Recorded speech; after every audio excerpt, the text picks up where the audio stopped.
Listo. Bien, muchas gracias, buenos días, gracias por la espera. Estaba yo intentando entrar desde la liga de la sesión pasada y varias veces después me di cuenta que necesitamos otra liga que me habían enviado.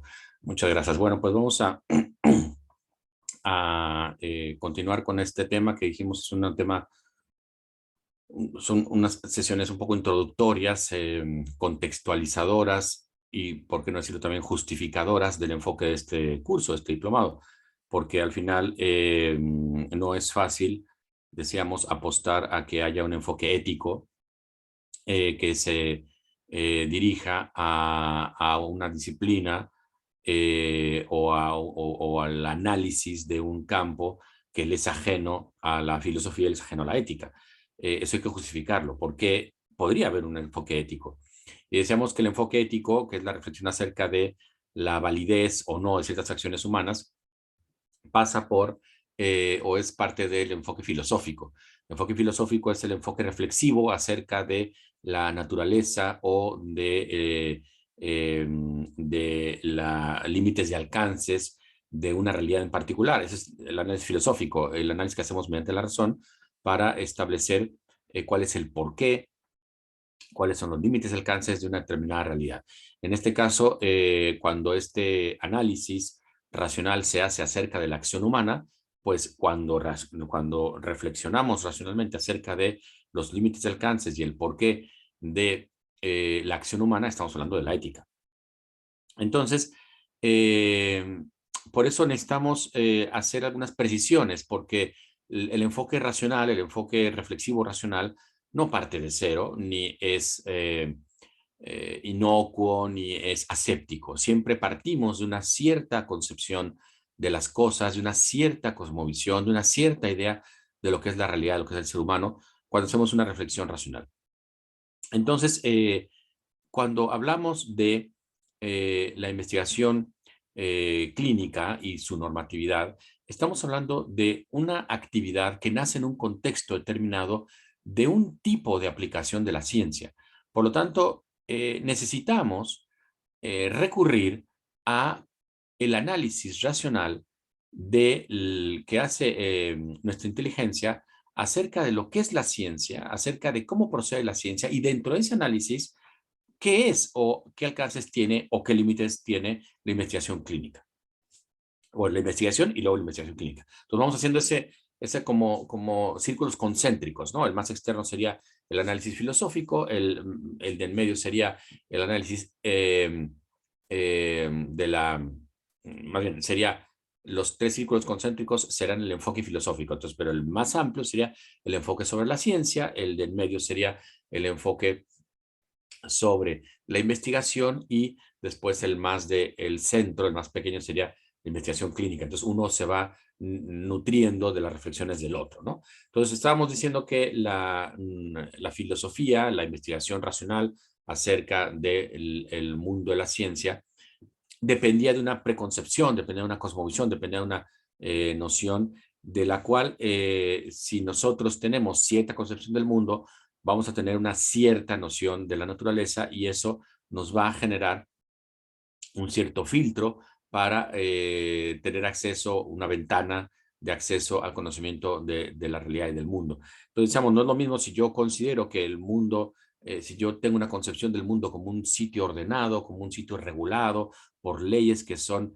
inteligibles, que se pueden conocer, que se pueden identificar, sobre las cuales puedo yo incluso hacer formalizaciones de orden físico-matemático, por ejemplo, no es lo mismo eso a pensar que el mundo es una especie de eh, hervidero espontáneo de fenómenos inconexos sobre los cuales yo puedo de alguna manera tener una cierta influencia si soy capaz de aprender los artilugios con los cuales dominarlo, que es un poco lo que hizo la magia en su momento, el esoterismo en su momento, que es esta idea de que el mundo, pues, ordenado, hombre, es, pero no por leyes que puedan ser conocidas por todos, sino por algunos iniciados especiales, por algunos sabios que encuentran la clave de manipulación de esas leyes y entonces pueden lograr, o esas reglas, y pueden lograr que ese universo funcione a placer, ¿no? Cosa contraria de la ciencia moderna, que partió del hecho que el mundo era un sitio ordenado, que había que conocer las leyes. Decíamos que Galileo había establecido hacia final del siglo XVII, que el mundo estaba escrito en caracteres matemáticos, entonces quien fuera capaz de entender esa físico-matemática sería capaz de comprender esas reglas con las cuales estaba construido el mundo. Decíamos que estas cosmovisiones, la antigua había procedido de una manera muy diferente, había dividido la realidad en dos grandes mundos, el mundo de lo que ocurría de la luna para arriba, el mundo de lo que ocurría de la luna para abajo, el mundo celeste era el mundo de lo regular, de lo eterno, de lo que siempre era igual, de lo que no había sorpresas, de lo que era desde siempre, y por eso se le puede representar con una línea circular a la que no le falte ni le sobra nada, mientras que el mundo sublunar era el mundo de lo cambiante, de lo que transformaba, de lo que perecía, de lo que tiene una edad, de lo que estaba sujeto al cambio, al movimiento, y que puede ser representado fácilmente por una línea recta, porque a la línea recta siempre le puedes añadir un punto más, puesto que es completamente imperfecta, nunca ha terminado del todo y siempre puedes continuar. Dijimos que esa concepción fue sustituida por la idea, muchos siglos después, 1500 años después, de la validez del planteamiento aristotélico de los dos mundos, supralunar e infralunar, fue sustituido por la visión de la naturaleza como una gran maquinaria, como una maquinaria que se compone de partes que se relacionan entre sí por un criterio de interacción que las hace juntarse o funcionar en conjunto y que forman un todo, que en este caso el gran modelo de esta visión era el reloj. Y la máquina tenía la gran ventaja de que me podía hacer representar cualquier realidad, inspirado en el reloj de Estrasburgo, que me daba cualquier cantidad de información, la hora, el día, el año, el mes, la estación en la que nos encontramos, las fases de la luna, el calendario del zodiaco en el que nos ubicamos, toda la información solamente con añadir partes, partes que entran en composición con el resto de las partes en función de obedecer todas ellas a un mismo principio de influencia, que es la cuerda. Mientras se ajusten a la cuerda, entonces todas las partes se podrán integrar más y más. Y cada parte que integro yo me da una información adicional. Si integro más engranes, me da el día. Si integro aún más engranes, me da el año. Si integro aún más engranes, me puede dar las fechas del calendario lunar o de las estaciones del año en las que nos encontramos. Entonces, inspirado en esto, era leer la naturaleza como un conjunto de elementos muy simples, decíamos. Identifica tú las partes, identifica el criterio de interacción que las hace tener que ver unas con otras y tendrás identificado el todo que conforman y con eso podrás explicar el cuerpo humano, sus sentimientos, la cultura, la población, una civilización como la romana, la egipcia, la griega, el sistema solar, cualquier cosa. Entonces, esta gran manera de entender el mundo fue muy exitosa, decíamos, duró poco, duró menos de 200 años, pero fue muy exitosa porque permitió avanzar a la ciencia únicamente haciendo más efectivos los instrumentos para estudiar las partes pequeñas, en el caso del microscopio, para estudiar las partes lejanas, en el caso del telescopio, y otros instrumentos científicos que fueron apareciendo para estudiar la naturaleza. El sistema de engranes que se va añadiendo, pues es muy gráfico. Cualquier realidad aparentemente súper compleja no es más que una estructura muy simple, engranes. Engranes, muchos, que tienen que engancharse a la cuerda. Bueno, pues aparentemente una realidad como un cuerpo vivo, ya sea animal o humano, o un gran conjunto de estrellas como la galaxia o el sistema solar, al final son simples, son partes integradas con un principio que las hace interactuar en un todo que conforman. Digamos que con esto se explicó toda la realidad, el cuerpo humano, su funcionamiento, el cosmos, etcétera, hasta que llegamos a otros intentos diferentes de interpretar la realidad. Interpretar la realidad como un todo articulado. Y decíamos que entre esos intentos estuvo esta idea de interpretar el mundo como aquello que conocemos a partir de diferentes herramientas. Primero lo interpretamos con la herramienta religiosa, mágica, supersticiosa, que veía deidades y voluntades caprichosas de los dioses detrás de los fenómenos naturales, que fue sustituida por el razonamiento filosófico que identificó las causas, según Augusto Comte, que es el autor de esta postura del positivismo, hasta que llegamos a la ciencia, que la ciencia es la que se encarga de los datos positivos, es decir, de los datos hechos, de los datos acontecidos, no de lucubraciones fantasmagóricas, de si hay seres angélicos o divinos o causas espirituales que generan los fenómenos, no, sino que es la ciencia el vehículo para entender el mundo, ¿no? Y entonces esta idea establece que de esta cosmovisión se parte que la ciencia será la herramienta para entender la realidad. Este fenómeno que se propuso a mitad del siglo XIX tuvo una serie de avatares que no entramos en detalle de ellos, pero esos avatares provocaron que a principios del siglo XX se volviera a postular este positivismo un poco ya reformado como criterio de interpretación de la realidad. Y dijera que el mundo es el conjunto de las realidades demostrables. No hay más mundo que el demostrable. No hay más mundo que el identificable mediante la experimentación. Solamente la realidad verificable es la realidad pensable. ¿Qué tenemos en la cabeza por temperatura? ¿Qué tenemos en la cabeza por distancia? ¿Qué tenemos en la cabeza por dimensiones espaciotemporales? Lo que podamos establecer en función de lo demostrable. Mientras que cada quien podrá tener en su cabeza una idea, una imagen, una representación de lo que es el amor, de lo que es el odio, de lo que es Dios, de lo que es el arrepentimiento. O sea, cada quien, porque no es algo que pueda ser puesto en términos objetivos para esta versión del positivismo, el neopositivismo. ¿Qué era objetivo? ¿Se acuerdan? Era aquello, lo objectum, lo que está puesto enfrente de mí, lo arrojado enfrente de mí, y que es muy difícil no verlo. Entonces, esta idea de que la ciencia entonces se convierte en él, y lo mencionaba en una pregunta al final de la sesión anterior, una muy buena pregunta, que si esto quería decir que la ciencia era un conocimiento, entonces, si es un conocimiento acotado y seguro, era definitivo. Claro, ellos pensaban eso, pensaban que la ciencia era el conocimiento definitivo, el conocimiento de aquello que no cambia, el conocimiento de aquello de lo cual todos podemos hablar. Y por lo tanto, solamente puede entrar en ella aquello que podemos registrar y medir. Pero en ese momento en que se propuso esta idea, que es principio del siglo XX, hay fenómenos que ahora son parte cotidiana de la ciencia que en ese momento no lo eran tal y que de alguna manera ponían en entredicho estos principios. Por ejemplo, pongo el caso del átomo. Del átomo se tenían modelos, ustedes conocen los modelos que se idearon a principios del siglo XX para representar lo que se consideraba que era el átomo. Unos decían que era como un panqué con pasas, ¿no? Que los electrones estaban repartidos como las pasas en un panqué. Otros, como el exitoso modelo de Bohr, lo representaba como un mini sistema solar, donde los electrones eran pequeños planetitas que iban en torno a un sol, que era el núcleo.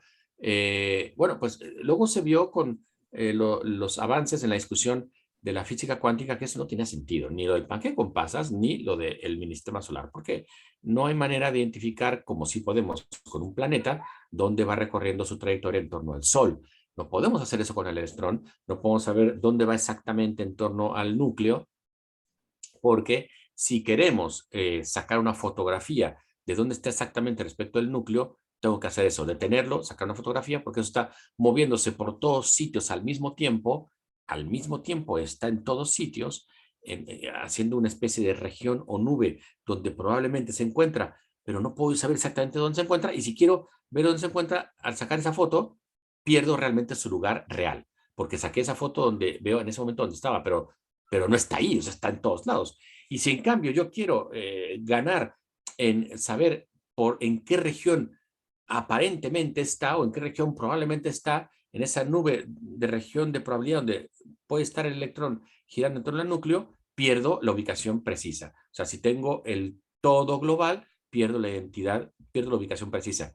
Si tengo la ubicación precisa, pierdo el todo global. Entonces, siempre he querido representar esta idea con el ejemplo de si nosotros queremos saber cuántas posiciones hacemos para subirnos a un auto, bueno, pues podríamos decir, pues primero abro el coche una posición, luego me inclino, segunda posición, luego me siento en el asiento, tercera posición, luego meto las piernas, cuarta posición, cierro la puerta, 5 posiciones. Yo puedo decir, hago 5 posiciones para meterme al auto, pero no es verdad, porque en medio de esas 5 posiciones hay infinitas posiciones, pequeñas variaciones que me van llevando de abrir el auto a meterme, a inclinarme, a sentarme, Y si yo quiero tener todas y cada una de esas posiciones identificadas precisamente y medidas precisamente, tomo una cámara Phantom de estas que sacan 500 o 1000 cuadros por segundo, y entonces voy viendo cada pequeñito movimiento, pero que si yo tengo la identificación de cada uno de esos movimientos, ¿qué pierdo?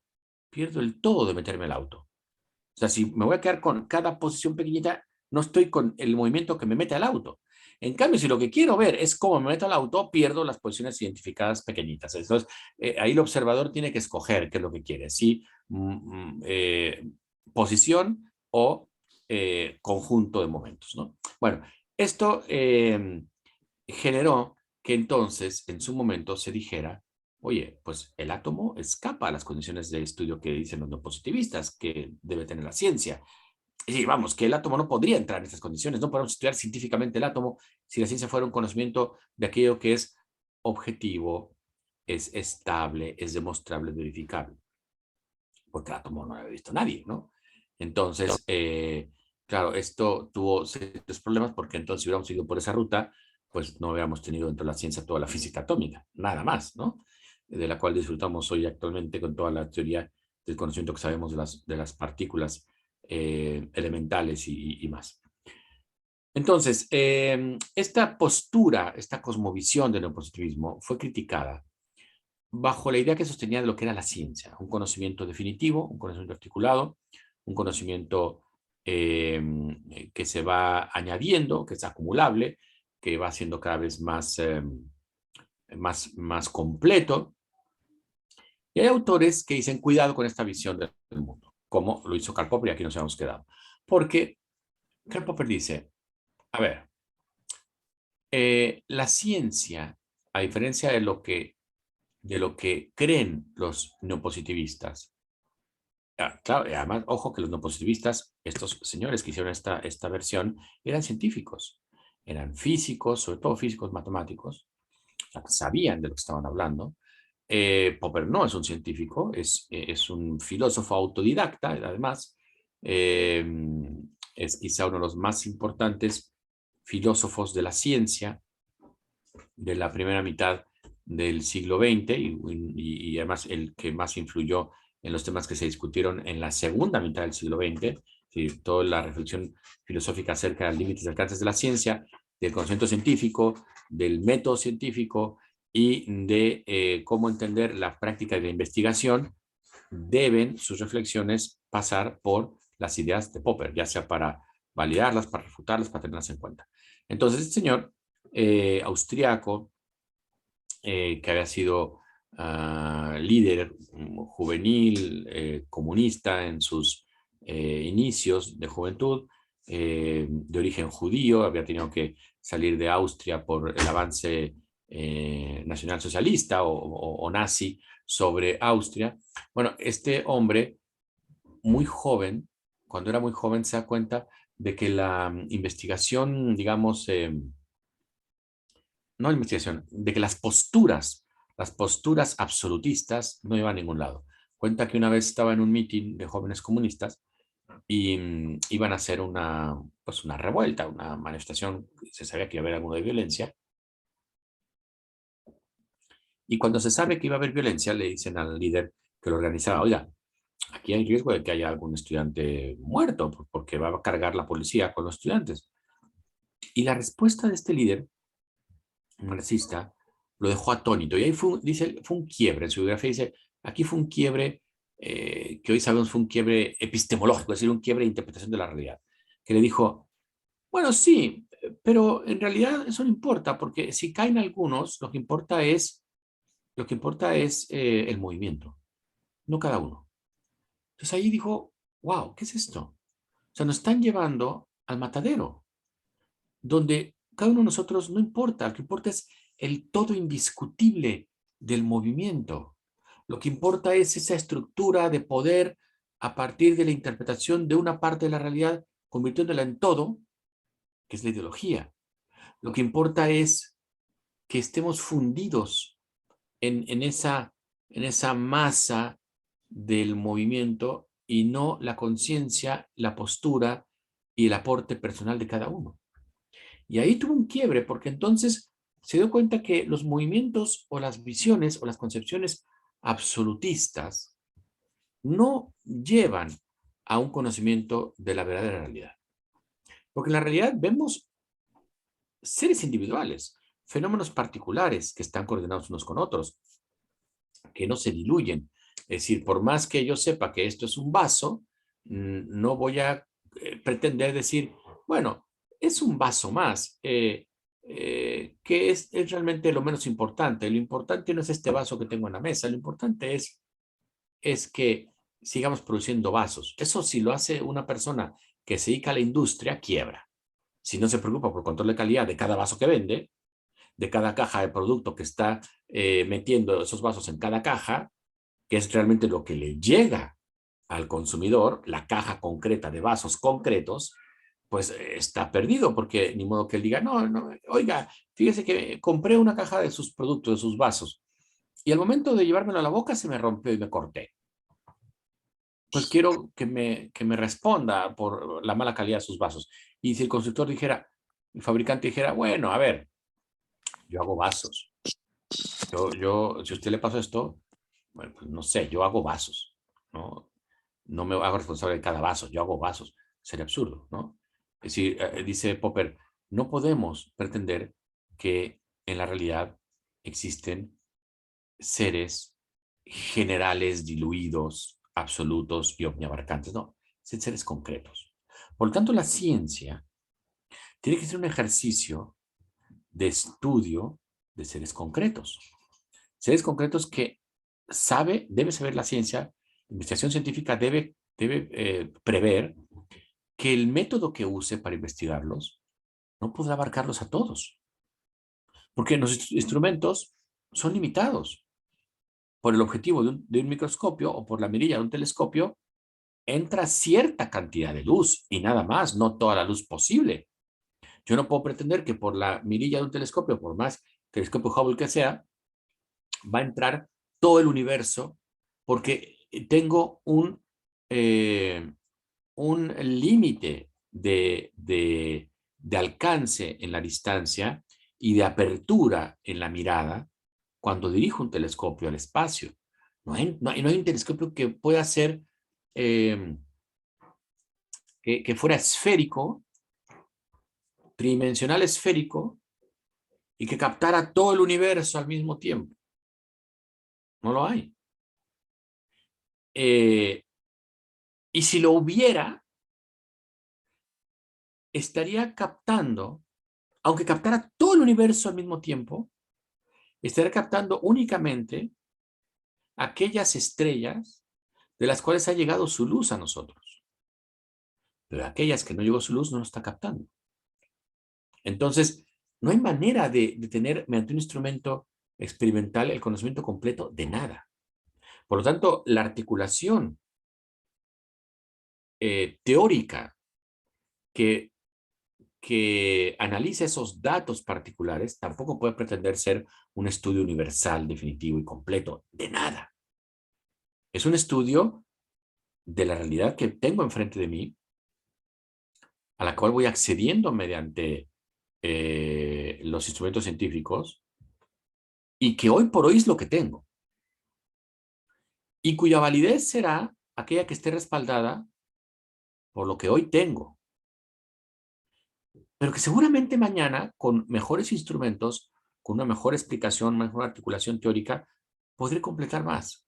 Es decir, la ciencia es fundamentalmente un conocimiento preliminar, es decir, un conocimiento eh, no definitivo, un conocimiento revisable, que se va completando en el tiempo. Y por lo tanto, lo que se dice en términos científicos, dice Popper, son las estimaciones de lo que tenemos, son estimaciones respecto a lo que tenemos hasta ahora, es decir, conjeturas. Yo sé algunas cosas hasta ahora, y vamos, y lo que puedo decir de ese universo hasta ahora es lo que me permiten esos datos. Muy bien. Pero si yo considerara que eso que conozco hasta ahora es todo lo que se puede conocer, es de manera definitiva todo lo que se puede conocer mediante la ciencia, entonces no tiene sentido seguir investigando. Si yo llegara a decir, hemos conocido el cosmos con todos sus secretos y los hemos puesto en este libro de 1000 páginas, descritos todos sus componentes, todos sus elementos, todas sus estructuras, todos sus patrones de cambio, y no hay más que conocer ya, la última página de ese libro cerraría el conocimiento científico sobre el cosmos. Y dice, pero eso no es así. Eso no es así. Eso sería propio de una ideología. ¿Qué hacen las ideologías? Pensemos lo que pasó con este líder de su juventud marxista. Él pensaba de manera definitiva y única y completa y acabada e indiscutible, es decir, dogmática, que lo importante era el movimiento, que lo importante era establecer el dominio del proletariado por encima del dominio capitalista de aquellos que poseían los medios de producción y habían generado una estructura desigual de, de sufrimiento y carencia, porque al pobre le quitaban su única fuerza, su única propiedad, que es su fuerza de trabajo, mientras que el capitalista iba sin mover un pelo, ganando y ganando y ganando. Hoy estamos viviendo una época semejante. En todos lados del planeta, donde ustedes se instalen, en Latinoamérica, en partes de Europa, pero sobre todo en Latinoamérica, estamos pendiendo un hilo con toda esta interpretación ideológica de que todas nuestras culpas pasadas, presentes y futuras se deben al neoliberalismo, que es esta interpretación eh, nada inocente, es verdad, de que la realidad se convierte en objeto de usufructo, es decir, todas las dimensiones humanas se pueden convertir en objeto de ganancia y comercio y explotación y por lo tanto de una ganancia, de un comercio. Entonces todo es comerciable y esto genera una cultura de la competencia comercial, de la ganancia mansalva, donde sálvese quien pueda y los que pueden menos pues se quedan detrás y los que pueden más pues avanzan en este mundo, ¿no? Bueno, eso es el sistema neoliberal, que no es todo el sistema que hay. Y también hay mecanismos muy importantes de estructuras solidarias o compensatorias, regulables, etcétera. Bueno, pero el caso es que la ideología actual dice cualquier cosa que huela a neoliberalismo, que huela a competencia, que huela a ganancia, eso tiene que ser absolutamente descartado de enfrente, tiene que ser eliminado por principio, ¿no? Eso es una ideología, porque entonces lo que se hace es considerar que esta idea, esta interpretación es definitiva, que no acepta matices, que ha encontrado la verdad última y completa del mundo. Y si esto lo comparamos con lo que pasaba en la juventud de Popper, con los marxistas, pues da igual, es lo mismo. Entonces, ¿qué considera, dice Popper, cómo consideran el mundo estos señores de las ideologías políticas? Como el mundo acabado, terminado, dogmáticamente indiscutible. Ya encontramos la clave del mundo. El marxista cree que la clave del funcionamiento del mundo se debe a que todas las personas, todos, desde los babilonios, sumerios, caldeos, egipcios, griegos, romanos, hasta ahora y los que vendrán, todos nos movemos buscando poseer los medios de producción que otro tiene y que yo no tengo. Porque mi conciencia de clase me hace ver que yo pertenezco a un grupo desposeído y sojuzgado. Y entonces me mueve la ambición de tener lo que el otro tiene. Y por eso hago lo que hago, y por eso pienso lo que pienso, y por eso actúo donde actúo, y por eso trabajo donde trabajo, ¿no? Acá en Chile se vive una sociedad muy, uh, muy dividida, muy dividida. Eh, donde se insiste mucho en la conciencia de clase, al grado de que si hay alguien que, bueno, esto se hizo como más fuerte en los últimos 15 años, ¿no? Aquí hay una interpretación social del marxismo muy difundida y muy asimilada por la sociedad.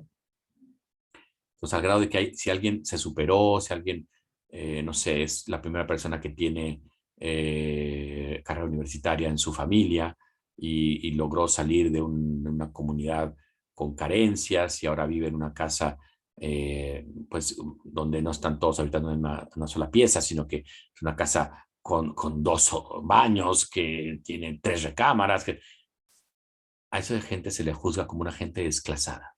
Le dicen, son los desclasados, porque juegan a ser lo que no son. Juegan a abandonar esa comunidad pobre donde vivieron para ser los superados y jugar a que los acepten en una comunidad donde nunca serán aceptados. Esa consideración hay, esa visión hay de lo que tiene que ser cada quien, es quedarse donde tiene que estar. Donde naciste, ahí perteneces. Y si naciste fastidiado, eso es lo que te toca para el resto de tu existencia. Y el afortunado que nace en pañales de seda, pues ese le va a ir bien, ¿no? Entonces aquí hay una idea de que tu futuro lo va a determinar no la universidad a la que hayas ido o no la profesión que escojas, sino el colegio al que fuiste. Si es un colegio de mediano pelo, de una comunidad de clase baja, no vas a pasar de ahí. Porque en los trabajos te van a preguntar, oye, ¿y de qué colegio eres? Ah, pues de tal. Ah, tú eres de ese estatus. Bueno, creo que tienes que quedarte allá. Esa idea hay. Hay mucha gente que no comparte esa idea, que se ha superado y que, por Dios, que ha hecho de este país el paraíso del emprendimiento en Latinoamérica y con mucha movilidad. Pero bueno, pero campea esta idea que dice Popper, cuidado con las concepciones globales, definitivas, dogmáticas, porque esas consideran que ya encontraron la verdad y por lo tanto no siguen investigando y no siguen haciéndose preguntas. En cambio, si la ciencia no es eso, si la ciencia no es lo que dicen los del Círculo de Viena, si la ciencia no es la físico-matemática que ellos piensan que ya lo conoció todo, ya lo descubrió todo, sino que la ciencia es un conocimiento preliminar, temporal, de lo que hasta ahora tenemos, seguirá preguntándose. Pero ¿cómo va a saber sobre qué debe seguir preguntándose y qué cosas no debe considerar como definitivas? Ah, porque la esencia de la ciencia, dice Popper, es poner los datos que vamos adquiriendo, ponerlos a la vista de otros para que los demás hurguen a ver si le ven defectos, a ver si le ven algo que esté mal planteado, algo que le falte explicar y lo refute.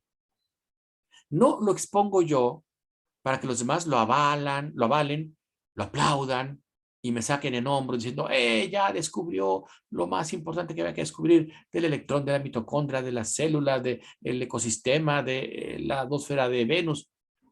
No, el chiste no es validar y aprobar y mantener lo que yo descubrí. Al revés, el chiste es tumbarlo, porque si lo refutamos, ya sabremos por dónde no seguir. Y entonces enderezar nuestros esfuerzos de investigación por otros campos que siguen siendo objeto de preguntas. Si yo me engaño y pienso que ya llegué, que ya conseguí el dato, que ya expliqué definitivamente, voy a dejar de preguntar. Y va a ocurrir lo que le pasó en la historia de la ciencia a muchas interpretaciones de la realidad que padecieron eh, de esa tentación absolutista y dogmática del conocimiento completo. Pensemos, por ejemplo, en el geocentrismo, esta idea que estuvo vigente, que les gusta, 3.000 años, 4.000 años o más, de que el Sol gira en torno a nosotros, de que las estrellas giran en torno a nosotros, de que somos el centro del universo, solo por el pequeño detalle de que a simple vista y con instrumentos científicos, el dato que nos llevamos es que los astros giran en torno a nosotros. O sea, uno ve durante varios días el cielo estrellado, si no tiene posibilidad de eso porque es muy difícil ya ver el cielo estrellado, y nos vamos dando cuenta de las posiciones de esas estrellas, vamos a darnos cuenta que es una especie de bóveda que va girando en torno a nosotros de izquierda a derecha, de este a oeste. Si uno hace lo mismo con una cámara fotográfica y deja abierto el obturador X cantidad de tiempo, va a salir lo mismo, que todo el cosmos gira en torno a nosotros.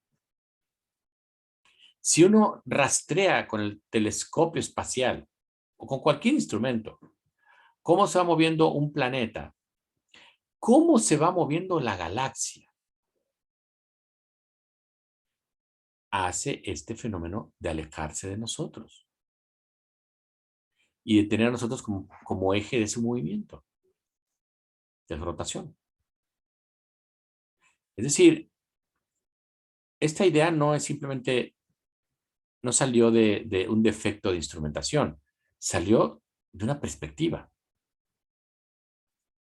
que si no salimos del planeta, no hay manera de saber, o sea, pretendía que no había manera de saber que la Tierra era el centro del universo.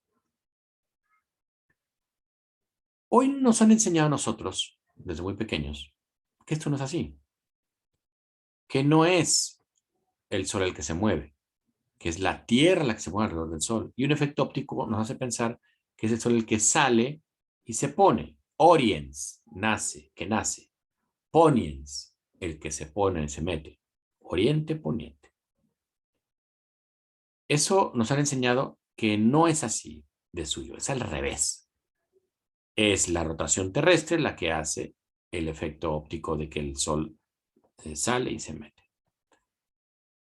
Además de haber establecido que tenemos una rotación en torno al Sol.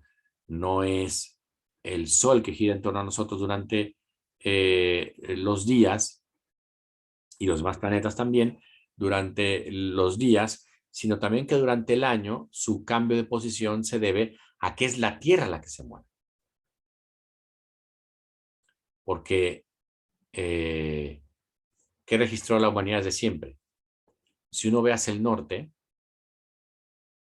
si uno ve hacia el norte, el Sol sale en diferente posición durante el año y se mete en diferente posición. En los meses de verano sale de más al sur y se mete más al norte. Y hace un arco enorme donde el punto más alto llamado cenit está encima de nuestras cabezas. Pero en los meses de invierno eso no pasa así. Conforme van pasando los meses, el sol va saliendo cada vez de esa posición que sale del sur, va saliendo cada vez más al norte, más al norte, más al norte, más al norte, y se va poniendo cada vez más al sur, más al sur, más al sur, al grado de que los meses de invierno hace un arco súper pequeñito, no hace el arco altísimo que lo hace estar encima de sus cabezas, no, apenas si se levanta un poquito y se oculta. Claro, esto depende también en qué latitud, en qué latitud del planeta nos encontremos. Si estamos en una altura del trópico de Cáncer, como en México, pues veremos este fenómeno. Si estamos en Canadá o estamos cerca del Polo Norte, pues veremos todavía más aplanadito la trayectoria del Sol. Apenas se levanta el horizonte, se vuelve a meter. O si estamos acá en Sudamérica, la misma historia. Llevamos 2 estaciones de diferencia. Si en el hemisferio norte es primavera, aquí es otoño, como es actualmente, ¿no? Acá estamos en otoño por terminar el otoño y entraremos en un par de días, que estamos hoy, sí, ¿no? Estamos a, sí, unos días, en esta semana que viene, entraremos al invierno y ustedes entrarán al verano, ¿no? Y entonces, eso lo que nos muestra es un cambio de posiciones del Sol, no nada más está saliendo y metiéndose, sino de cambio de posición en una franja, que va recorriendo, donde no sale de esa franja, el Sol se va yendo cada vez más al sur y poniéndose cada vez más al norte, pero después va cambiando y se va saliendo cada vez más al norte, se va poniendo cada vez más al sur, y el resultado de esa franja es esa franja que recorre el Sol durante el año. Si pudiéramos ver durante el día las estrellas que atraviesa el Sol en su caminar durante el año, veríamos que esas estrellas van cambiando de posición. Y esas estrellas que el Sol va, respecto a cosas, va cambiando de posición, es lo que se conoce como el zodiaco. Y entonces el Sol va ocupando una diferente constelación en función, va recorriendo diferentes constelaciones de esas 12 que recorre en función de su cambio de posición durante el año. Bueno, todo eso se pensó desde toda la antigüedad que era un asunto del universo, no nuestro. Hoy sabemos que es al revés. Es nuestro, no el universo. O sea, somos los que nos movemos somos nosotros. Pero hay ahí un problema pequeñito, ¿verdad? ¿Y cómo sabemos eso? Porque todos lo aprendimos porque nos lo dijeron. Que el Sol es el que se mueve, que es la Tierra la que se mueve alrededor del Sol en el año. Perdón, que es el Sol el que está fijo y la Tierra la que se mueve. Es decir, lo que se conoce en su momento como el heliocentrismo, es el Sol el que está en medio, la Tierra la que da vueltas. ¿De dónde sacamos eso? ¿Cómo se supo? No nos enseña la demostración de eso, no nos enseñan la prueba de eso. Vamos, ya que el ser humano salió al espacio, es fácil de probar. Pero y todos los siglos y siglos y siglos que hubo, desde que se le ocurrió a Copérnico, y se le ocurrió a Kepler, y se le ocurrió a Galileo, insistir en que la Tierra no está fija, sino que se está moviendo. ¿Qué pruebas dieron? ¿Cuál es la prueba experimental de eso? No se nos enseña.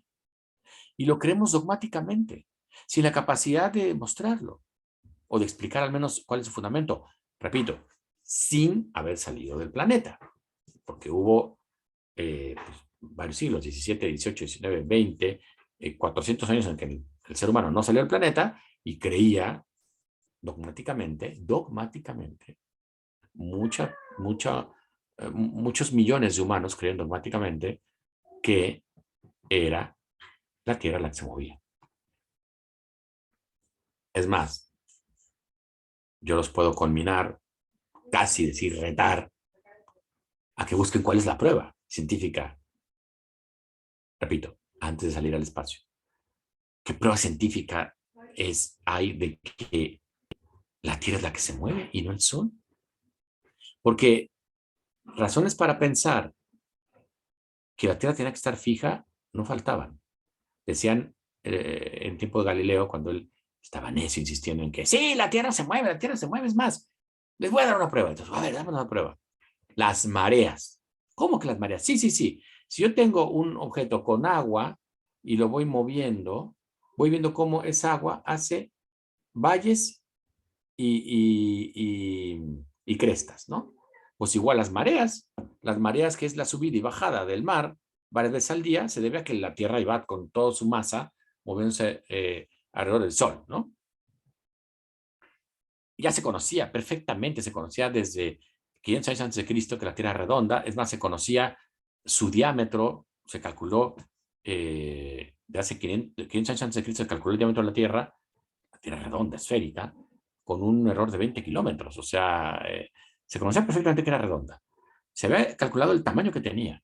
Entonces, se veía perfectamente, no solamente en la antigüedad, sino en la Edad Media y en la Edad Moderna, se veía perfectamente el tamaño de monstruo que había que mover si es que la Tierra se movía, ¿no? O sea, tenía que ir a una velocidad tal, ese monstruo moviéndose alrededor del Sol, que tendríamos que ver algún efecto. Como por ejemplo, que yo lanzara en un barco una moneda al aire y tendría que ir a tal velocidad a la Tierra para de verdad moverse, que la moneda tendría que caer afuera del barco. Si es que fuera cierto que la Tierra se mueve, porque yo lanzo la moneda, la Tierra sigue moviéndose, yo con la Tierra, y la moneda tendrá que salir del barco. Y no pasa eso, la moneda vuelve a caer adentro del barco. O tendría yo que ver cómo rebasara, por la velocidad que tendría que ir, eh, la, la Tierra, 800 kilómetros por segundo, tendría que ir a tal velocidad que tendría yo que ver cómo los pájaros los iría yo dejando atrás, o las nubes. Y no pasa eso. Esos son los argumentos que se daban en tiempos de Galileo. Bueno, pues creo que difícilmente podríamos aducir refutaciones a eso, porque no nos enseñan la demostración. Nos hemos creído tan dogmáticamente que la Tierra se mueve, como lo creyeron nuestros ancestros, que el Sol es el que se movía. Y nos reímos de ellos, por inocentes. Bueno, dice Popper, cuidado con eso. Porque conocer algo científicamente no debe llevarnos a pensar que ya lo conocimos de manera definitiva. Porque caemos en estas actitudes dogmáticas. Las actitudes dogmáticas no se preguntan, no hacen preguntas. ¿Y qué pasó con el geocentrismo? Que se consideró como la explicación última y definitiva de la realidad, del cosmos, hasta que llegó el heliocentrismo. Y hasta que se dieron cuenta que había manera de postular que era la Tierra la que se movía.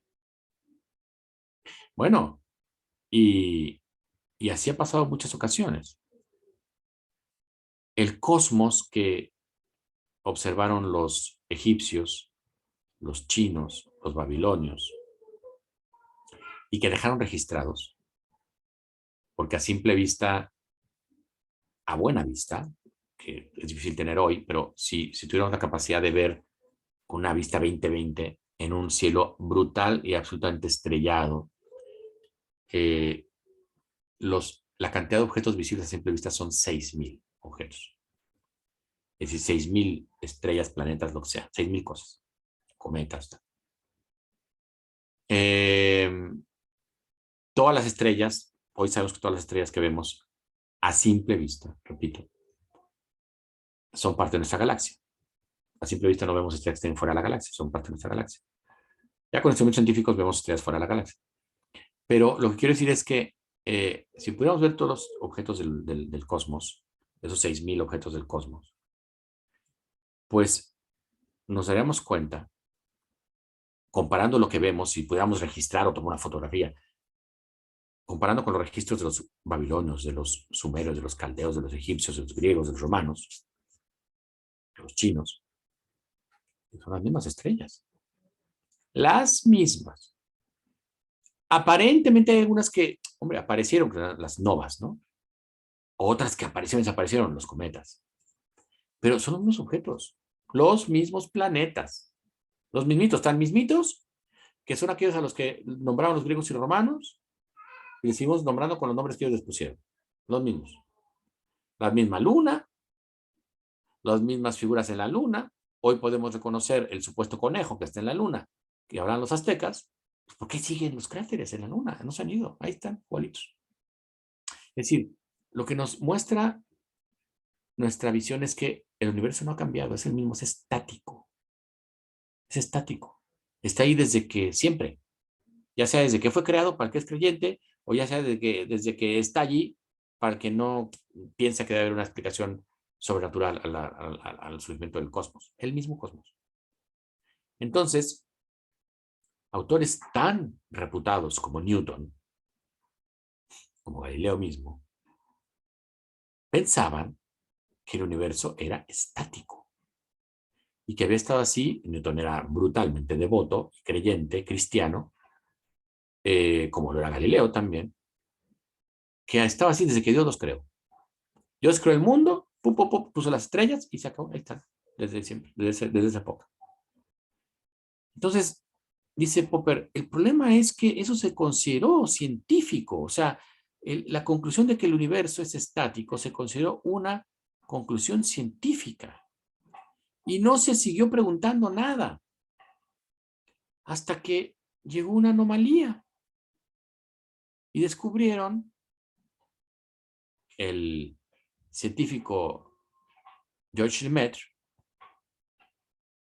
belga, descubrió que las galaxias más lejanas, vistas con un espectrógrafo que registra el haz de luz que deja o que crea cada elemento químico, de tal manera que cada elemento químico genera un patrón cromático, y eso me permite a mí saber X estrella de qué está hecha, o otro planeta de qué está hecho, gracias al espectro cromático que presenta. Descubrió que, viendo los espectros cromáticos de las galaxias, que las más lejanas se estaban alejando más que las más cercanas. Pero que las más cercanas y las más lejanas por igual se alejaban unas de otras. Todas se alejaban entre sí y más rápido las más lejanas.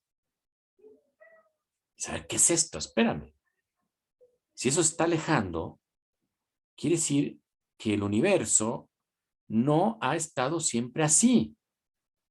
Porque si están alejando, echemos para atrás la película. Quiere decir que en un momento dado estaban más cerca, más cerca, más cerca, más cerca, más cerca, y en un momento dado todo el cosmos estuvo en una sola masa que luego se descompactó. Esto él lo publicó en polaco, en una revista científica. Pues, nadie leyó eso, nadie se enteró, en polaco, ¿no? Y al mismo tiempo, esto lo descubrió un científico de nombre Edwin Hubble, que no supo las investigaciones de Lemaitre. El primero que lo estableció fue Lemaitre y luego Hubble. Pues que Lemaitre además tenía el problema de que era cura, era sacerdote católico. Entonces tenía como mal mercado el que un sacerdote católico nos viniera a decir que el universo presentaba un fenómeno de expansión y que si lo traemos para atrás, eso tendría que haber sido comprimido y habría generado el universo a partir de una masa inicial, pues porque eso huele, sabe y se parece a la creación. Y era como decir, no, no me diga, señor cura. Ahora resulta que usted descubrió, siendo astrofísico, que una creación, ¿no? Ajá. Todo el gremio ateo de la astrofísica dijo, no, claro que no. Pero cuando lo descubrió Hubble, se tuvo que buscar alguna explicación, porque el universo es estático, dogma. El universo es estático, no cambia. ¿De qué me están hablando? ¿Que el universo evoluciona con el tiempo? ¿De que se transforma con el tiempo? Creo que no. El universo tiene que estar fijo, constante. Hombre, hay que explicar qué es lo que pasa con este fenómeno que se van alejando. Son explicaciones muy ingeniosas. Por ejemplo, una que decía que en realidad, una de George Gamow, que junto a otros autores se burlaron de esta idea de que el universo se había iniciado desde una gran explosión de un Big Bang, lo pusieron como un nombre burlón, un nombre sarcástico, y decían, no, no, no, a ver, lo que pasa es lo siguiente. A ver, cuando cocinamos una sopa, fíjense ustedes, si ustedes ponen a cocinar una sopa, por ejemplo, de codito o de letras, ¿no? Y empieza a hervir esa sopa, y la ven desde arriba, ¿cuál es el fenómeno que presenta? Como está en convección, eso está moviéndose, ¿no? Está bullendo. Pero si uno la ve desde arriba, es como si las figuras de la sopa, las letras o los coditos o lo que sea, las municiones, se alejaran unas de otras, como si se desplazaran. Lo que no vemos es que, porque si la vemos de canto, ahí sí vemos que suben y bajan, suben y bajan. Pero si la vemos desde arriba, solo vemos que se alejan unas de otras. Se alejan, como si se hicieran más lejos.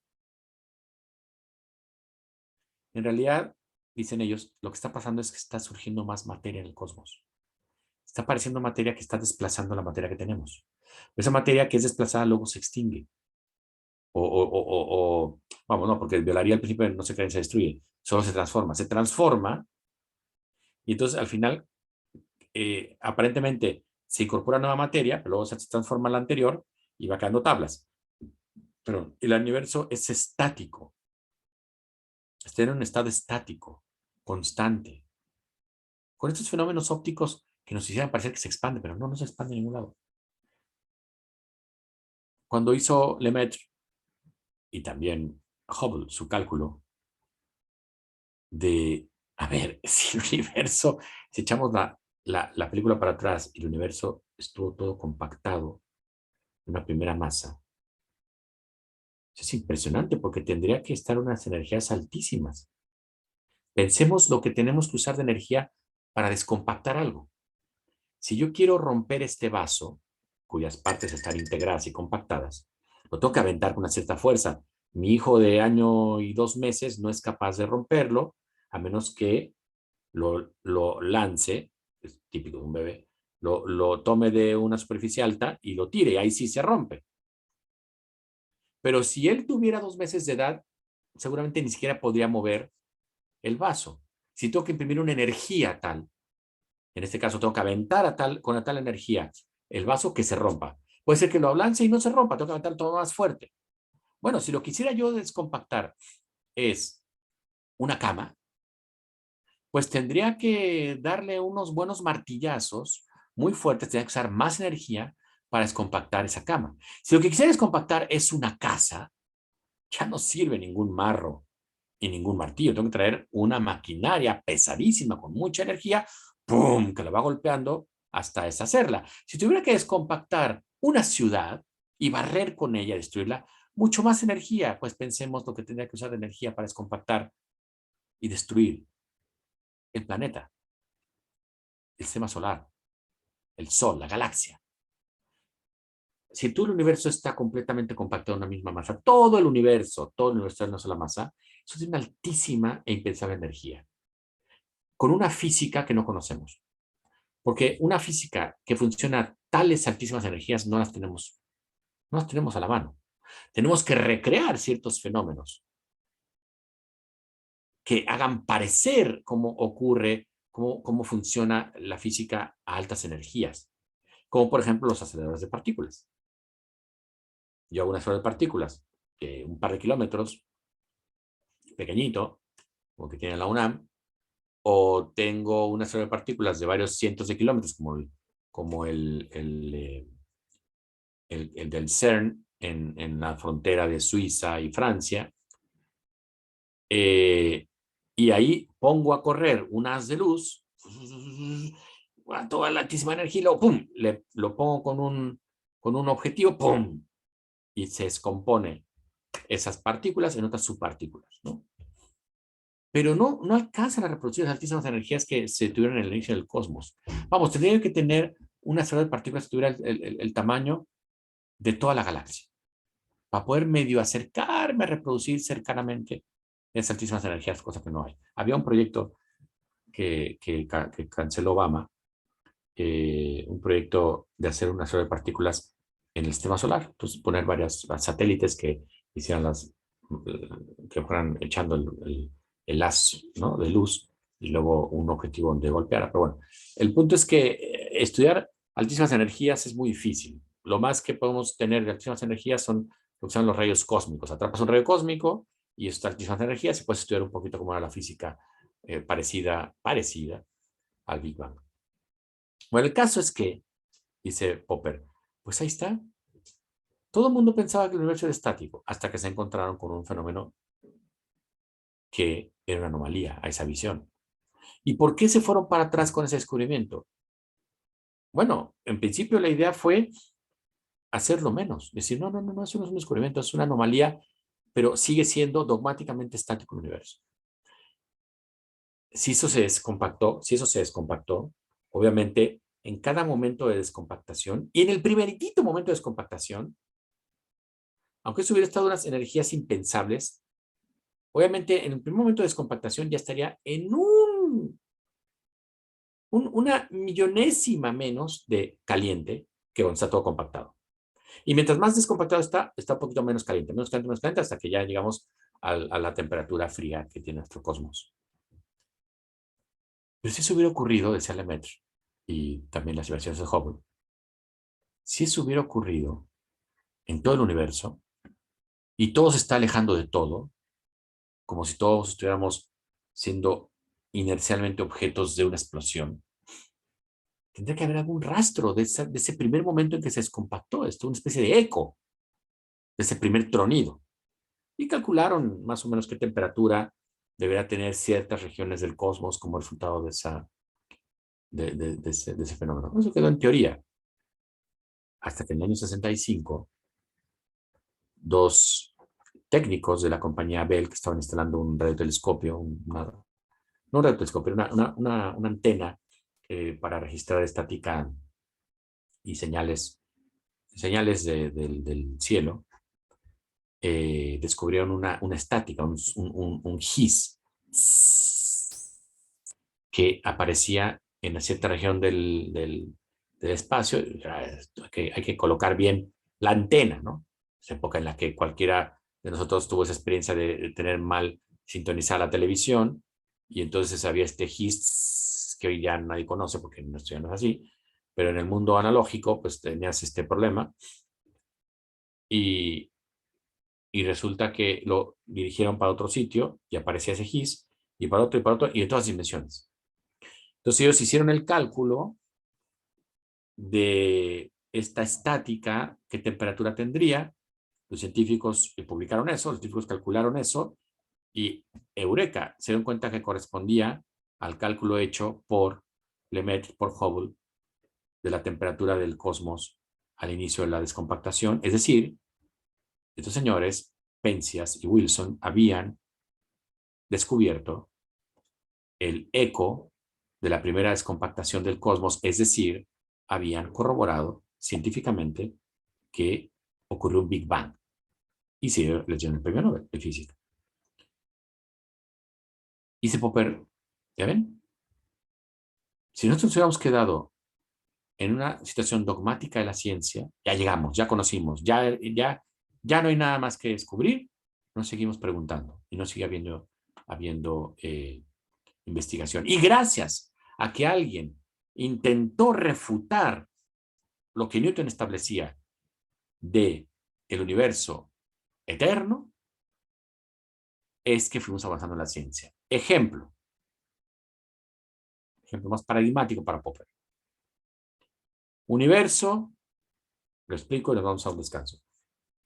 Universo de Newton, como un pizarrón. El universo para Newton es como un pizarrón, donde ocurren los fenómenos. Yo dibujo un fenómeno en un sitio, dibujo otro fenómeno en otro sitio. Imaginen ustedes que el pizarrón no tuviera límites, no tuviera ni arriba ni abajo, fuera infinito para todos lados, una pizarra infinita.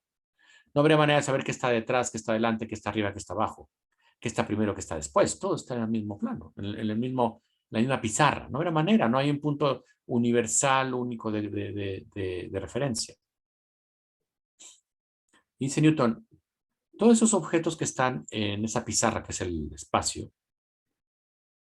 están conectados entre sí por la gravedad.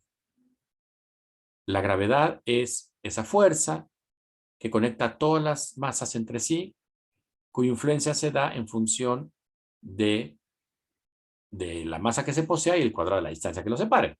De tal manera que el Sol me atrae a mí y yo atraigo al Sol. Este vaso atrae a Júpiter y Júpiter atrae este vaso. ¿Pero por qué yo no veo que este vaso atraiga a Júpiter? Pues porque por la distancia en la que está Júpiter y por la masa que tiene este vaso y la masa que tiene la Tierra y la distancia que está la Tierra, la influencia que veo yo sobre este vaso, la que veo es la de la Tierra, no la de Júpiter, pero de suyo está atrayendo a Júpiter y Júpiter al vaso. Y todos los objetos del cosmos entre sí, al mismo tiempo, todos entre sí, todos. Y se preguntan, oye, ¿y eso es desde siempre? Sí, sí, sí, desde siempre ha sido eso. Ah, ¿y entonces por qué no se ha colapsado todo? ¿Por qué no se hace toda una masa todo? Una masa, un muégano todo. Ah, pues que, de Newton, pues que Dios lo está impidiendo. No es poca cosa que Newton haya escrito más teología que ciencia. Escribió más textos de teología que de ciencia. Era más bien un teólogo metido a cuestiones científicas. Es más, él pensaba que el argumento científico, la gravedad, era una manera velada de mostrar cómo Dios interviene en el mundo. Pero bueno, los que dicen, no, es que Dios lo detiene. Ah, muy bien, perfecto. Pero la gravedad es eso, es una fuerza instantánea que atraviesa todo al mismo tiempo y atrae a todos los objetos al mismo tiempo. Instantánea, ojo con eso. Cuando se descubre que la luz tiene un límite de velocidad y que nada va más rápido que la luz, Einstein dice, ¿qué es esto? No puede ser que la gravedad sea una fuerza instantánea que recorre todo el cosmos desde miles de millones de kilómetros hasta acá, para que yo atraiga a esa estrella que está a millones de años luz y ella me atraiga a mí, y todos entre sí se atraigan. Eso no puede ser así, puesto que si fuera así, violaría el límite de velocidad que es el de la luz. Tendría que ir más rápido que la luz. Lo instantáneo va más rápido que la luz. Entonces, establece que la gravedad no puede ser una fuerza que recorre el universo a partir de las masas, atrayéndolas entre sí. No puede ser eso.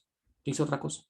Y establece que el universo es otra cosa, que es una, perdón, que la gravedad es otra cosa, que es una distorsión debido a la presencia de la masa en un todo que lo rodea, que se llama espacio-tiempo, que dado esa presencia distorsiona el espacio-tiempo y entonces los objetos que se trasladan alrededor de ese espacio-tiempo generan recorren la distorsión, pero como ese espacio-tiempo es transparente o es invisible, lo que nosotros vemos es un movimiento como si un objeto girara en torno a otro, cuando en realidad lo que está siguiendo es la distorsión del espacio-tiempo en el cual se encuentra. Como en una sábana, donde ponemos una pelota en medio, distorsiona la sábana, y si pongo una pelota más pequeña, la pelota pequeña gira alrededor de la pelota grande, pero si yo desaparezco la sábana fuera transparente, lo que vería es que gira en torno a, cuando en realidad está siguiendo la distorsión de la sábana.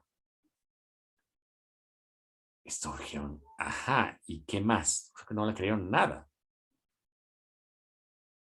Pero en la lectura que ustedes tienen como apoyo, como análisis de caso para esta sesión, encontrarán descrita esta anécdota en el gran investigador inglés Eddington. Se propone comprobar lo que dice Einstein y entonces hace una expedición para observar en 1919 un gran eclipse total de sol que iba a ocurrir en el sur del continente, en la parte sur del planeta. Se van a Sudáfrica a observar el eclipse. Se conocía que detrás del sol había una estrella X. Entonces, cuando el sol queda totalmente cubierto por la luna, la estrella se ve encima del sol. ¿Por qué? Porque la luz de la estrella se distorsiona por la presencia del sol y nos la hace ver arriba, un objeto que está detrás. Einstein tiene razón. La gravedad es una distorsión de un entorno llamado espacio-tiempo debido a la presencia de este objeto. Eso catapultó a Einstein a la fama mundial. Y tiró la idea newtoniana del máximo de los científicos de la historia que se había tenido hasta entonces en la física, un trabajador de una oficina de patentes, un autodidacta, había tirado la versión del máximo científico de la historia en la física, que era Isaac Newton. Dice Popper, eso es la ciencia. Te doy este dato, refútalo, porque si no vamos a estar pensando que algo es así para siempre y no vamos a seguir preguntándonos. Y la ciencia son conjeturas y refutaciones, conocimiento preliminar y búsqueda de refutación. ¿Por qué? Porque ahora nadie se le ocurre plantear que la Tierra es el centro del universo. A nadie se le ocurre plantear que en dimensiones estelares la gravedad es una fuerza que se transmite más rápido que la luz. Y hay caminos que no vamos a repetir. Hay errores sobre los que no vamos a volver, gracias a que se considera la refutación. Claro que tenemos gente que es terraplanista. Lo pones en un globo aerostático, se desquita inmediatamente, hasta que ven la evidencia. Con una nave espacial se desquita. Entonces, este es el punto importante, el primer punto importante de Popper.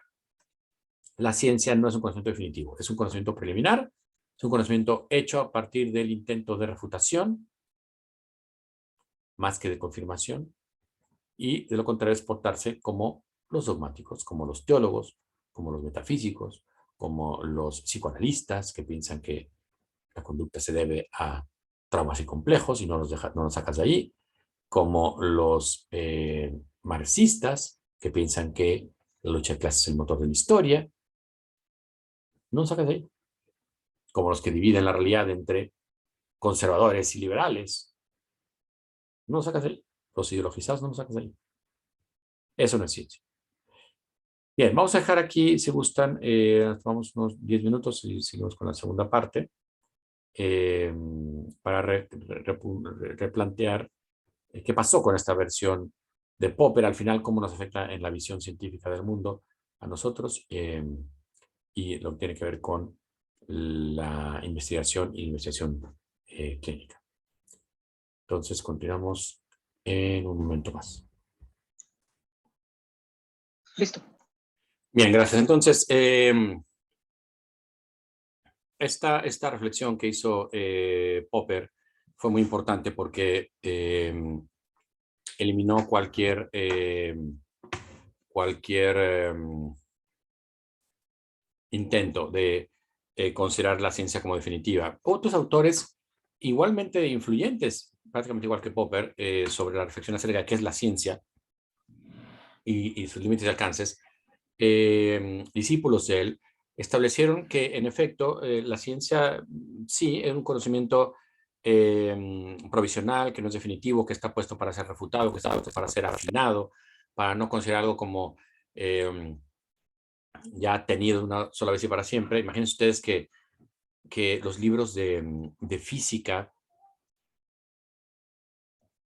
los manuales de física de, de finales del siglo XIX, principios del siglo XX, en 1900, en 1890 y tantos, decían, ya conocemos completamente el universo y las leyes que lo regulan. Ahora lo que nos queda es difundirlo. Es decir, se pensaba que se había llegado a el máximo conocimiento de la realidad física. Imagínense, cuando en realidad estábamos a 5 años, bueno, a nada, en 1900 fue la mecánica cuántica inaugurada por Planck. Es decir, todo el universo iba a cambiar, todo lo que sabemos de la física iba a cambiar, toda la concepción del cosmos iba a cambiar. Por lo tanto, esto es el signo de que cuidado, o sea, no tratemos la realidad científica como definitiva.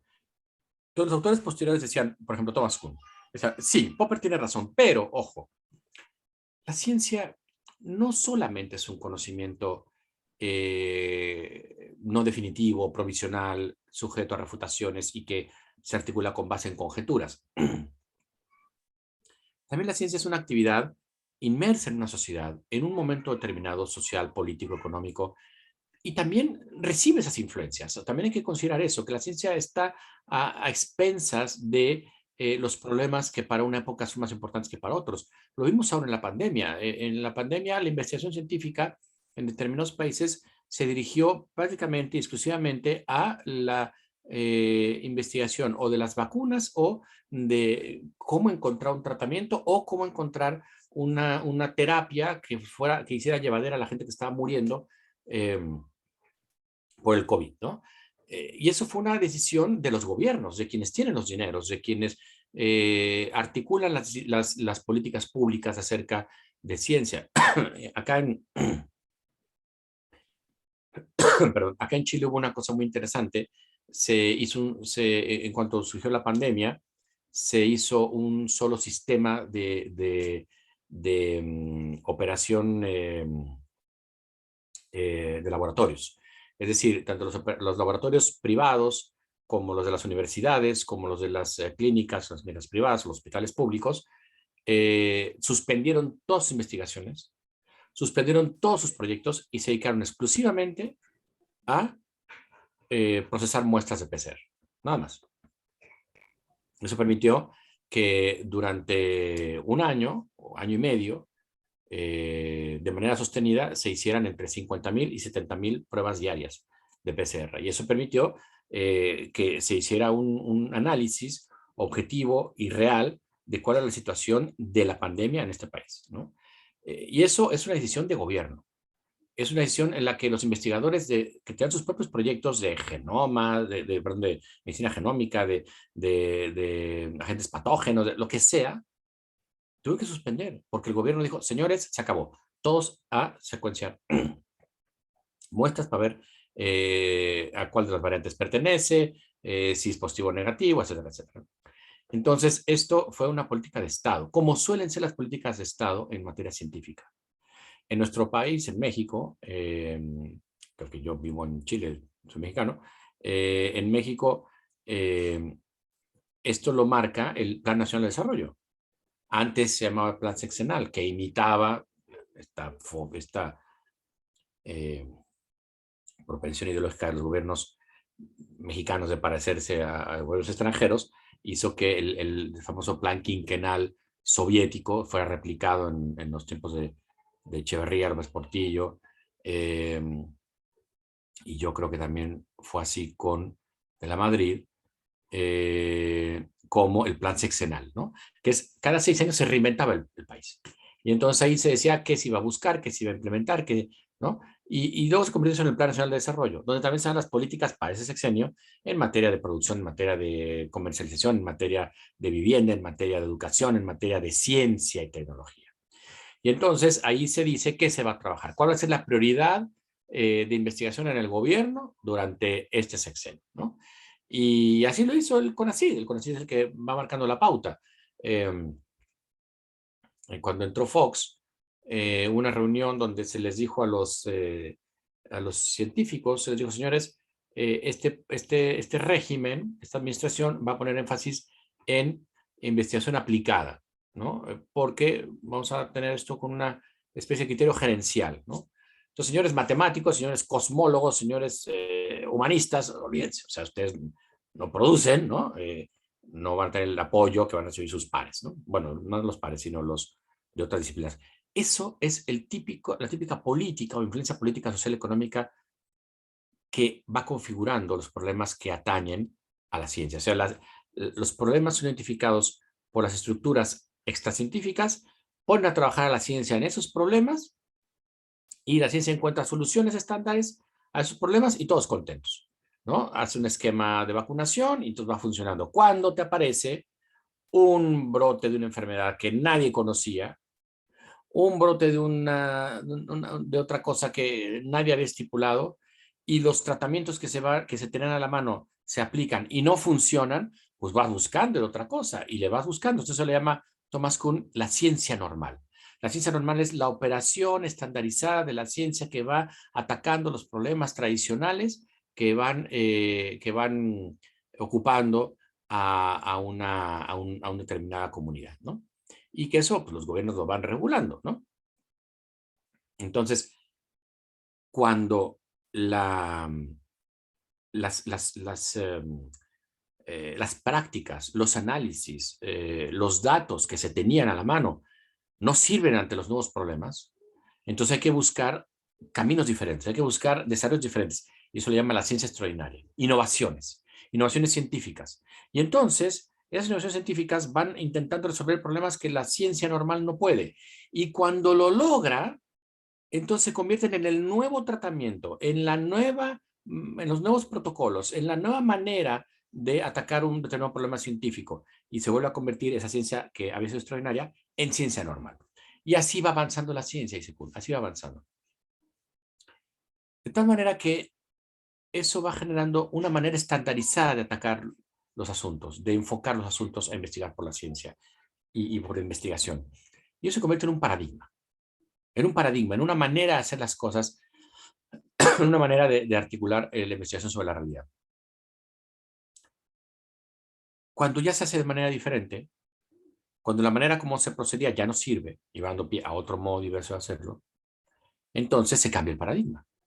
Hoy no vivimos un paradigma donde la fiebre se intente bajar mediante aplicar sanguijuelas a las personas, porque se pensaba que la fiebre era signo de un exceso de uno de los 4 humores o sustancias internas de los cuerpos. Se pensaba estamos hablando antes del siglo XVII, no, mucho más, todo hasta el siglo XVIII se suele pensar de manera popular que el cuerpo debe su salud al equilibrio de los humores, la bilis negra, la bilis amarilla, la flema y la sangre. Y entonces si se te descoordina alguno de esos humores, pues te enfermas. Y hay gente a la que se pensaba que lo que tenía era exceso de sangre. Y había que chupársela con sanguijuelas. Te ponían sanguijuelas en la piel y te chupaban. Y te bajaba la fiebre, obviamente, porque te bajaba la presión. Ellos no conocían que había las infecciones, no conocían los agentes patógenos. Entonces, era un paradigma. Eso ya no se hace. Eso ya no se hace. Entonces, hoy en la actividad científica no podemos apelar a usos y costumbres que según los cuales son tradiciones respetables milenarias. O sea, si eso implica no aplicar el conocimiento científico probado que se tiene, preliminar si quieren, pero probado, sobre por qué hay una infección, por qué hay un daño, por qué hay una disfunción craneal, por qué hay una disfunción postural en un hueso, en una articulación, y se puede resolver Es absurdo plantear, no, no, no, no, aquí hay que hacerle caso al chamán, hay que hacerle caso al brujo, hay que hacerle caso a la matrona o a la que fuera, ¿no? La ciencia va obedeciendo paradigmas que van sustituyendo unos a otros y que son inconmensurables, es decir, no se puede comparar uno con otro, no puede decir, ay, qué ignorante gente que pensaba que la fiebre se bajaba con las sanguijuelas. Pues que no es que fuera ignorante, es que procedía con lo que tenía a la mano. Y era una solución bastante pertinente, puesto que si la salud se debía al equilibrio y la enfermedad al desequilibrio, pues esta práctica pues, permitía recuperar el equilibrio. Pero no me vengas a decir ahora, a pleno siglo XXI, que estás enfermo porque tienes un desequilibrio en tus energías, o que hay que alinearte los chakras, o que hay que someterte a un tratamiento de Reiki de tercer grado que es, ni siquiera te toco, sino que a la distancia de un continente a otro te cobro, me descargas me pagas mi PayPal y te hago unas influencias a la distancia y te curo. Y yo feliz en Bora Bora, tomándome un daiquiri mientras, con el dinero que te cobré por curarte mientras tú estabas ahí tumbado en Veracruz, ¿no? Eso es, los paradigmas sustituyen unos a otros, sustituyen unos a otros, ya no permiten relacionarse paradigmas unos a otros. Entonces, el avance de la ciencia es eso, mediante la sustitución de paradigmas. Eso es lo que le llama Thomas Kuhn las revoluciones científicas. El geocentrismo fue sustituido por la opción científica del heliocentrismo, el heliocentrismo fue sustituido por la consideración del cosmos de Newton, la de Newton fue sustituido por la consideración del cosmos de Einstein, a ciertas dimensiones, no en todas, a dimensiones medias sigue operando perfectamente Newton, pero a condiciones microfísicas o macrofísicas ya no. Entonces los paradigmas van siendo así. Y eso va generando que la ciencia se vaya comportando de esa manera. Entonces, ¿qué es la ciencia? ¿Y qué es la investigación en el contexto de la ciencia? Desde una reflexión que nos permita incorporar elementos extracientíficos para la comprensión de la ciencia, como es la ética. ¿Por qué es válido que la ética se preocupe de una investigación, una conclusión, un desarrollo científico? ¿Por qué no es inválida? ¿Por qué no es ingerente? ¿Por qué no es una falsa injerencia? ¿Por qué no es metiche, por decirlo coloquialmente en expresión? Bueno, primero hay que decir eso. La ciencia es el conocimiento de la naturaleza. Es un conocimiento teórico sobre la naturaleza, es decir, una articulación descriptiva de cómo funciona la naturaleza y sus reglas, etcétera, que intenta tener un cierto dominio controlado de ella, es decir, una aplicación práctica en esas dos dimensiones. ¿Se puede quedar a nivel teórico? Sí, como por ejemplo el conocimiento cosmológico, es brutalmente teórico. Yo hago una elucubración de cómo estuvo el surgimiento del universo, o si hubo multiversos paralelos al principio del Big Bang, o etcétera. Algunas cosas prácticas o de aplicación o de eh, confirmación experimental se pueden hacer. Si yo hago un modelo en el cual digo el universo al descompactarse tuvo una temperatura de 3 grados Kelvin, analizo esta estática descubierta por Penzias y Wilson, a la que hicimos referencia, y resulta que corresponde a esa estimación. Por lo tanto, he descubierto la radiación de fondo de cuando el universo se ha descompactado, ¿no? Y así se pueden establecer ciertos modelos que suponen ciertas conformaciones o ciertas confirmaciones. Por ejemplo, modelos matemáticos que decían es que no se entiende de dónde rayos sacan las partículas su masa, o sea, no se explica dónde la han sacado. Y resulta que se postula que hay una partícula que hace ganar masa a las partículas, y luego se confirma 70 años, 60 años después, el bosón de Higgs. Entonces, el señor había postulado, no tanto, en los años 60 postuló, hace 40 años, 50 años postuló eso, y se confirma ahora, el premio Nobel. O sea, hay un conocimiento de la naturaleza que a veces permite un dominio controlado, pero al final es un conocimiento cuyo dominio, cuyo conocimiento, cuya comprensión de la naturaleza obedece a un control experimental y una objetividad. Es decir, la ciencia está limitada por las herramientas de construcción de la investigación y de expresión de aquello que estamos investigando, tanto experimentales, instrumentales como teóricas. Hay límites contextuales y hay alcances explicativos de la ciencia. Es decir, la ciencia supone que hay una verdad a descubrir. La ciencia supone que hay una coherencia entre los datos a defender. La ciencia supone que hay una consistencia que uno puede buscar en las observaciones. Eso supone que la ciencia depende de una verdad, de una consistencia, de una coherencia, que curiosamente son elementos que también están presentes en el conocimiento ordinario. Es decir, en nuestra vida cotidiana, cuando dicen, oye, ¿crees que va a llover? Es una preocupación real acerca de un fenómeno que nos importa ver si va a pasar de suyo o no. Es decir, en el concepto ordinario hay una suposición de que hay una verdad a enterarse. Si te dicen, oye, ¿a qué hora llegas? Pues llego en 2 horas. Y uno supone que en 2 horas va a llegar esa persona. Porque hay una verdad que se supone va regulando nuestra presencia y nuestra interacción de unos con otros en esta realidad. Así como el concepto ordinario supone que hay verdad a descubrir, así también la ciencia. Así como si tú me dices, oye, ¿qué edad tienes? Pues tengo 15 años. ¿Por qué te ves anciano? Ah, es que vino un extraterrestre y me absorbió toda mi juventud. O sea, sabes que eso no es coherente. Sabes que eso no es consistente. Si la coherencia, si la consistencia es un valor en el conocimiento ordinario, también lo es en la ciencia. Es decir, que la ciencia es un tipo de conocimiento. No es, como querían los neopositivistas, es el único conocimiento válido. Y todos los demás, el teológico, el humano, el cultural, el musical, el psicológico, son inválidos. Lo único válido es que merece el nombre de conocimiento es el científico. No. La ciencia tiene principios, condiciones, contextos, semejanza al conocimiento ordinario. Por lo tanto, es un tipo más de conocimiento, con sus propias características. Solo depende de la instrumentación o de la articulación teórica, cosa que no hacemos en el concepto ordinario. Hola, ¿cómo estás? Bien. Ah, sí, a ver, vamos a un estudio a ver si estás bien. Ponte estos electrodos, a ver cómo está tu función cerebral, o te voy a someter al polígrafo, a ver si es realmente que te sientes bien. Es una tontería esto, ¿no? El concepto ordinario no nos interesa la comprobación meticulosa de la explicación. O sea, nos manejamos con cierta propensión de que así son las cosas, no estamos obsesivamente intentando demostrarlo todo, ¿no?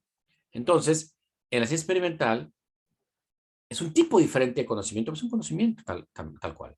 Por eso no puede pretenderse, como quería el neopositivismo, como también pensaba Popper, como en alguna medida sostenía Kuhn, que la ciencia es el modelo de conocimiento.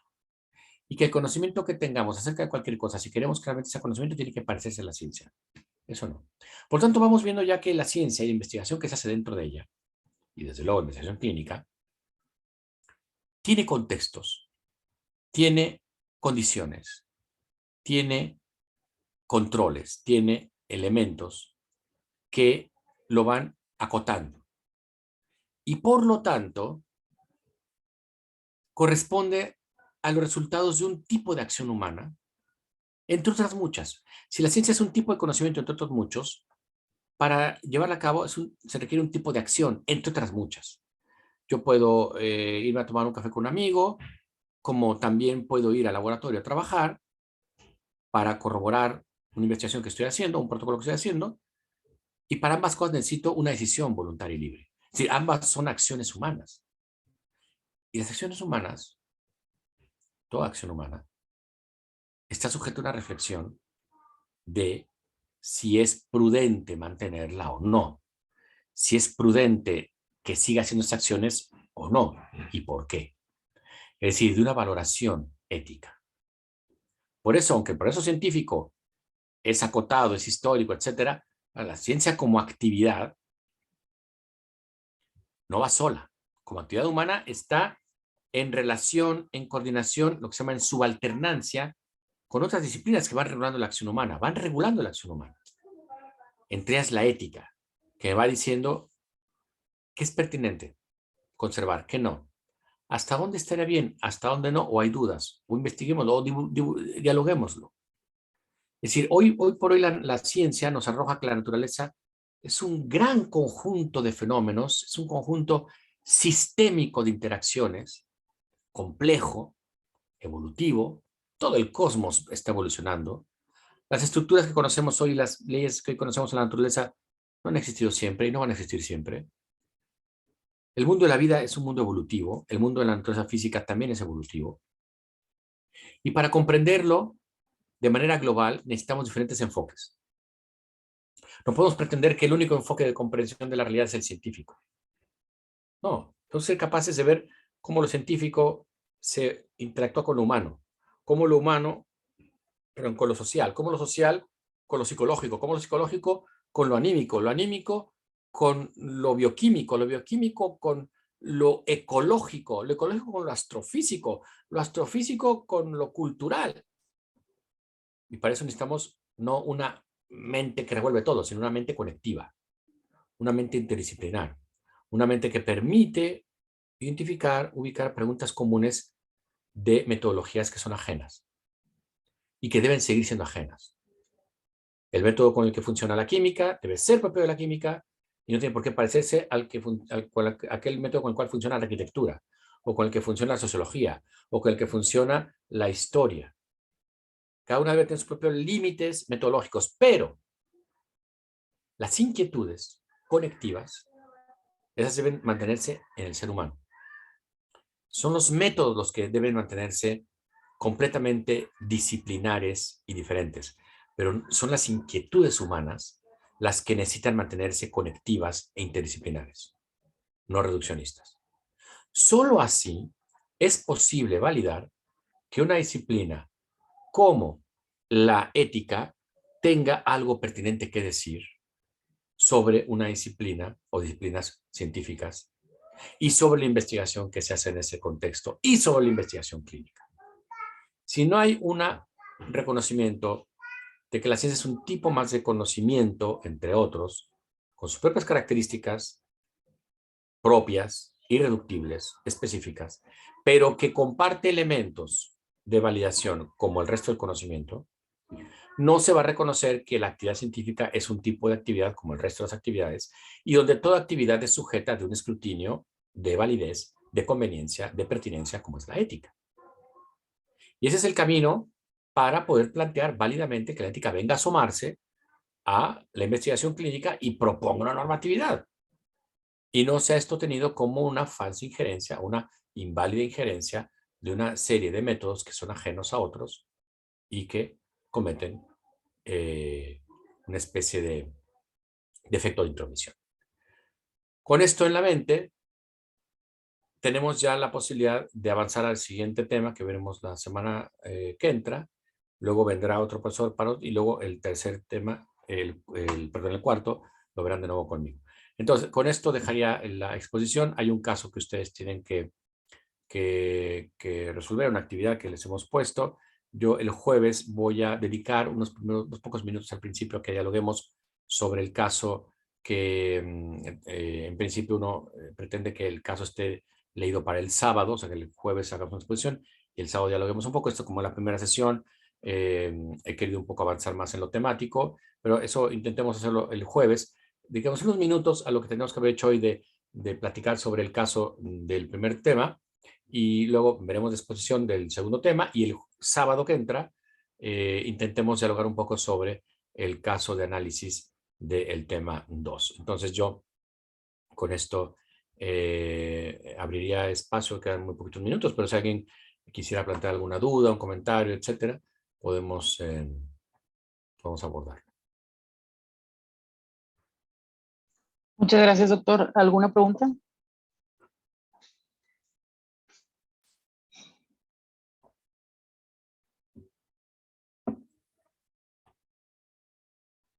Bueno, parece que no tenemos. Les agradezco mucho su atención, su conexión el día de hoy y entonces nos vemos el próximo jueves. Muchas gracias. Nos vemos. Buenos días. Les recordamos nada más hacer la evaluación del docente y así las actividades van a estar abiertas hasta el próximo miércoles a medianoche. Buenas noches.